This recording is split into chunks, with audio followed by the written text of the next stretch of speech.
Now, targets are going to randomly pop up. It's up to you to shoot the targets you deem as a threat and avoid shooting any innocent bystanders. Got it.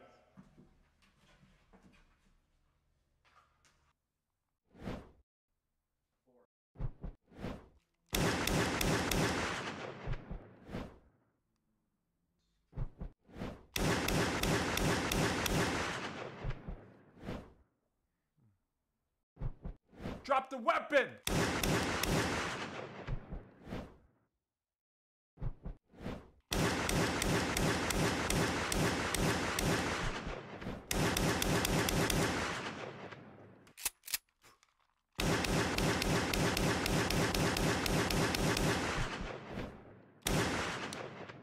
Officer Warren Milson, can you please explain to us what was going through your head as you shot each of the targets? Of course. At first I saw the milkman. I could tell he wasn't a threat, so I didn't fire. But you shot the second milkman. This suspect was carrying 6 items that had guns in them. You didn't shoot this one either. It's a Halloween costume. You shot Martin Luther King. This suspect right here had a gun inside of the Bible. This man is holding a gun and you didn't shoot. This model citizen was clearly playing with a toy gun that's made to look like a real gun. But you shot the boy with the water gun. This suspect right here had a real gun disguised as a water gun. And there's also a gun inside of that balloon that he's holding. Michael Jackson? This one's up to no good. He's bad. You shot Will Smith. This man was obviously holding this man hostage. That's Tommy Lee Jones. Yes, and he should be thankful on his next job. I saved that man's life. And lastly, you shot Fat Albert, a cartoon character. That suspect is wearing gang colors, and there's also a gun inside of that basketball. Back to you in the studio, Pete.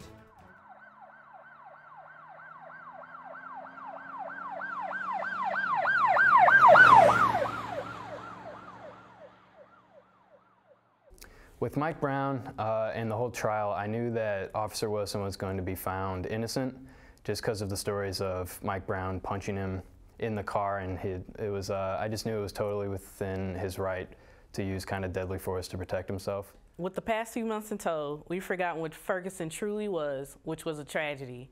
And as someone that has lived in Ferguson for 13 years, since I was a toddler into my teenage years, it's truly sad to see what it's become. This comes down to personal responsibility. Everybody has to be responsible for their own actions. In every aspect of this, it is personal responsibility. The cop, Mike Brown, the people of the community. If you're 67% of the population and you're run by the 33% of the population, and there's something wrong with your responsibility. Well, I live in South County, St. Louis.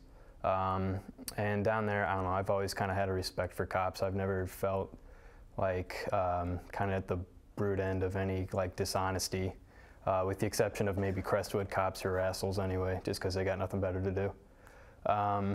But for the Mike Brown thing, I don't know, I think it's unfair to blame the police. Wow, everybody profited off Michael Brown's death.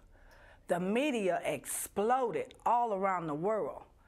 Everybody got a piece of the pie because a person lost their life.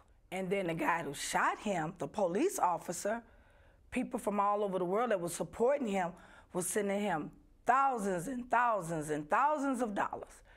Everybody got a piece of the pie. It's ridiculous. This man lost his life and people are benefiting from it. To be called an ape to my face, like other racial slurs, the N-word, new slurs I never even heard of, it's absolutely ridiculous. And it's sad that we live in a country where that prides itself on being so progressive when it's not. Get out and vote. You can change this situation. And just by voting, you could change this entire scenario. People, please get up and take control of your community. This may come out wrong, but I don't care enough anymore. This has happened too many times to us before. What's the difference now? What are we gonna do?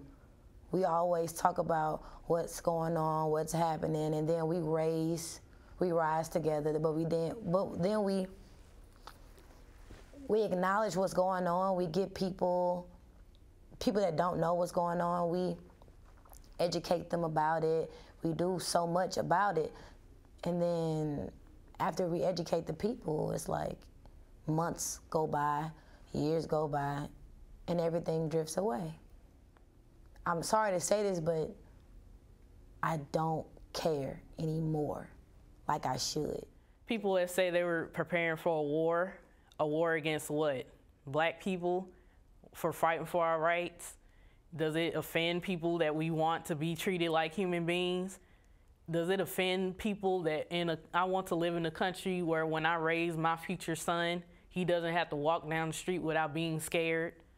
But from this has sparked a beautiful movement that Black Lives Matter and that Black people are beautiful and we deserve to be told so. People think racism ended when we got civil rights, and it hasn't ended. Just because you don't see it or you choose to ignore it doesn't mean it goes away. Dr. King's speech of just his dream, mainly of us living together one day. Hopefully, someday, hopefully in my lifetime, a day like that can be reached.